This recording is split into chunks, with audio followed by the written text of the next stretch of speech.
El antiguo régimen es el conjunto de relaciones sociales, económicas y políticas de los países europeos del siglo XVIII.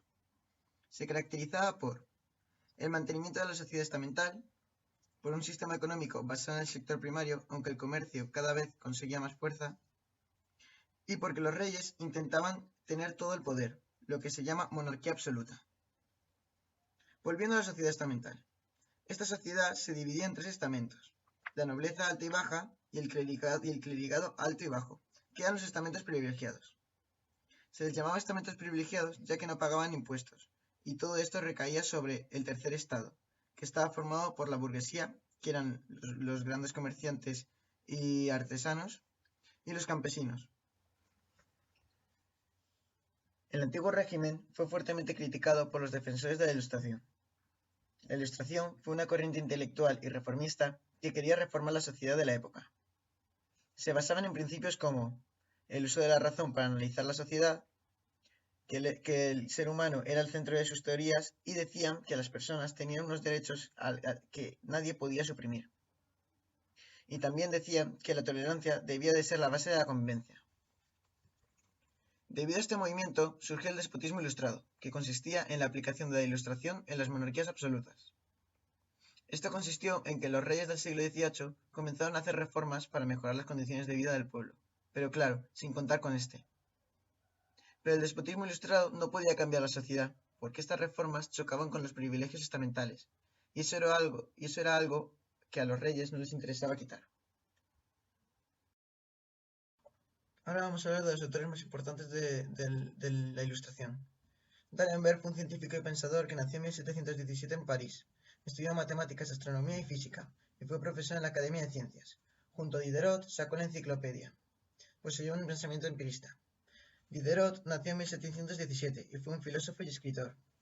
Se licenció en arte y tuvo una mujer.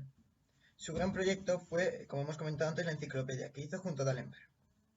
Rousseau nació en Ginebra en 1712. Fue criado por sus tíos paternos. Con 33 años se casó y hablaba sobre temas como el egoísmo, como que el hombre era bueno por naturaleza, y de ahí sacó la posibilidad de la educación. También sus ideas políticas influyeron en gran medida en la Revolución Francesa. El siguiente del que vamos a hablar es de Adam Smith. Nació en 1723 y estudió en Oxford. Hizo el estudio sobre la riqueza de las naciones, investigó sobre la naturaleza y desarrolló teorías como la división del trabajo, la moneda, el mercado y la riqueza de la naturaleza. Voltaire también fue un filósofo que quería ser inglés. Quería informar al pueblo llano y no estaba a favor de la religión. Montesquieu, por el otro lado, hablaba sobre la separación de poderes. Aparte de eso, también Montesquieu estudió Derecho y fue un cronista y pensador político francés. Se considera uno de los precursores del liberalismo. Jovellanos fue un político y escritor español. Estudió estudios eclesiásticos y se graduó en cánones. Escribió grandes obras como El delincuente honrado y el informe sobre la reforma agraria. Fue ministro de Gracia y Justicia y acabó en la cárcel por culpa de un político llamado Godoy. Y para terminar, Cabanilles fue un botánico y naturalista español, que fundó el Jardín Botánico de Valencia y el de Madrid, del cual fue presidente durante unos años. Clasificó e inventarió la flora autóctona de la península. También fundó una revista llamada Anales de la Historia Natural e intentó introducir libros prohibidos en España. La Guerra de Sucesión. La Guerra de Sucesión fue un conflicto producido porque el rey Carlos II moriría sin descendencia. Esto produjo que dos grandes potencias quisieran poner como rey a sus descendientes. Esta guerra enfrentó a Felipe d'Anjou, de la familia de los Borbones, contra el archiduque Carlos, que venía de la familia de los Austria. Este primero era apoyado por Francia y su rey Luis XIV, que era su abuelo. Y este segundo era apoyado por países como Holanda, Austria, Gran Bretaña y Portugal. La guerra duraría desde 1700 hasta que en 1714 la guerra terminaría. Esta guerra terminaría con la firma del Tratado de Utrecht. En este tratado, España cedería Gibraltar, Menorca, la isla de Terranova y la posibilidad de traficar con esclavos con Gran Bretaña. Flandes, Nápoles, Milán, Minalesano y Cerdeña con Austria, y Sicilia con Saboya. Todo esto a cambio de reconocer a Carlos V como rey de España. Pero esto no acaba aquí. Felipe V, ya en el poder, decidió reformar la estructura de España para parecerse a la francesa. Esto lo llevó a cabo con reformas como las siguientes. Aprovechó la caída de la corona de Aragón para suprimir sus FURs y sus instituciones. Todo esto lo llevó a cabo gracias al decreto de Nueva Planta. También impulsó la castellanización de la política, por la cual, a partir de este momento, el único idioma oficial en el país era el castellano. Y por último, modificó el sistema administrativo, ya que suprimió el antiguo sistema de los Austria y creó las secretarías de despacho.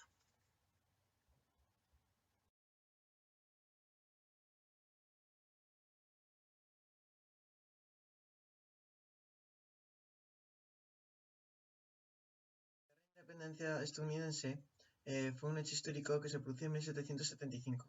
Fue causado porque era una colonia de Inglaterra.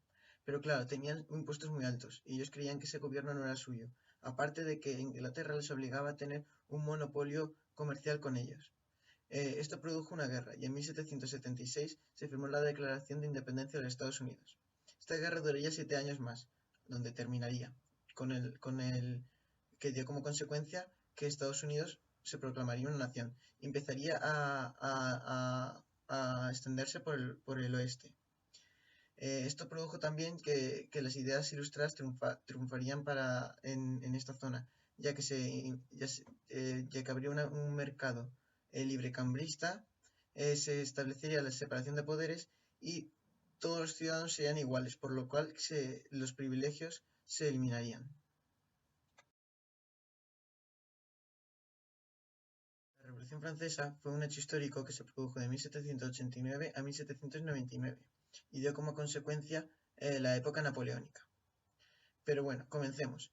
Esta Revolución Francesa fue causada por diversos motivos, pero sobre todo porque el pueblo se levantó gracias a las ideas ilustradas para eliminar la sociedad estamental. Esta revolución empezó con una monarquía constitucional, en la cual el rey solamente podía firmar leyes y proclamar ministros, pero al final se convirtió en una república, la que sería la primera república de Francia. Luego iría el directorio y por último Napoleón Bonaparte daría un golpe de estado con el cual acabaría la Revolución Francesa y empezaría la época napoleónica. Esta revolución, perdón, dio como consecuencias la eliminación de la sociedad estamental, un fuerte golpe a las monarquías absolutas, etc. La guerra de independencia de las colinas iberoamericanas fue causada porque España no tenía suficientes recursos como para mantener las colinas. Aparte, las colinas dependían totalmente de España. Les quitaron todo el poder y eso ellos no lo querían.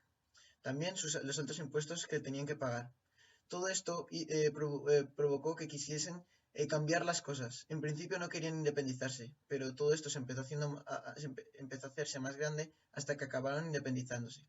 Esta guerra duró 25 años y dio como consecuencia a que estas colinas que pertenecían a España se dividieron en diferentes países. Todos estos países se hizo una república y pasaron por una crisis económica muy grande, apoyada sobre todo en el primer sector. Eh, y para terminar, decir de que en estos nuevos países el estamento de la sociedad lo que más predominaba y lo que más fuerza tenía era la aristocracia. La unificación italiana es un proceso por el cual se constituyó lo que hoy conocemos como el país de Italia. Fueron diferentes etapas. Primero el reino de Piamonte, cuyo rey Víctor Manuel II se juntó junto a Napoleón para echar a los austriacos de los territorios que tenían en Italia. Mientras tanto, por el sur, un militar llamado Garibaldi, junto a su grupo de voluntarios llamados los Camisas Rojas, le quitaron a los Borbones las dos Sicilias, que estaban dominadas por los Borbones, y lo anexionaron junto al reino de Piamonte. Además, cuando Napoleón III tuvo que retirar sus tropas de los estados pontificios porque estaba en guerra con Prusia, Víctor Manuel II aprovechó para conquistar los estados pontificios y poner su capital ahí, en lo que actualmente es Roma. La Revolución alemana fue el proceso por el cual los diferentes reinos que había en ese momento en lo que hoy conocemos como Alemania se anexionaron y formaron lo que hoy conocemos como Alemania. Todo esto se produjo porque había un sentimiento nacionalista que les unía muy grande, y aparte a la burguesía le interesaba por el tema del comercio. Todo esto hizo que estas diferentes regiones se uniesen. Además, una de esas regiones, que se llama Prusia, tenía un ejército muy fuerte y luchó contra austriacos, franceses y contra Dinamarca, y fue quitando terrenos para formar lo que hoy conocemos como Alemania.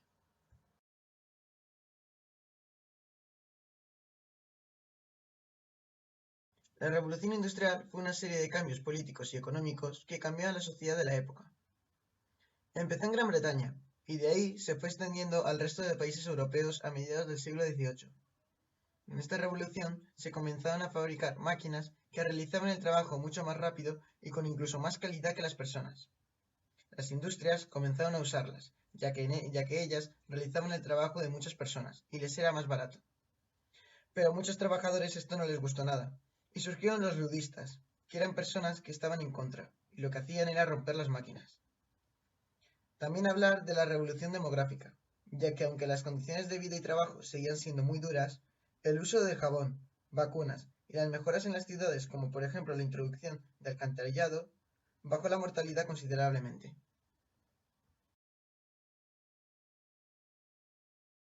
Y hasta aquí mi portfolio y con la evaluación.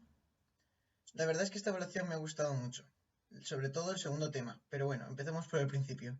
El primer tema estuvo bien, hablamos sobre el antiguo régimen, la ilustración, y hicimos un trabajo sobre los autores de la ilustración. A nosotros nos tocó Jovellanos y Cabanilles, y íbamos a exponerlo en clase, pero al final decidimos hacerlo en vídeo porque creíamos que así lo haríamos mucho mejor, y la verdad es que nos salió mucho mejor. Después, en el segundo tema, cada uno hicimos unas fichas, y la verdad es que me pareció una buena forma de trabajo, porque cada uno nos especializamos y sabíamos mucho sobre lo nuestro. Pero claro, como teníamos las fichas de todos, nos lo podíamos estudiar sin ningún problema. Y el problema yo creo ha venido un poco en este tercer tema, en el cual yo creo que nos ha faltado dar un poco materia. Pero bueno, la verdad que la evaluación estaba muy bien y en conjunto me ha gustado.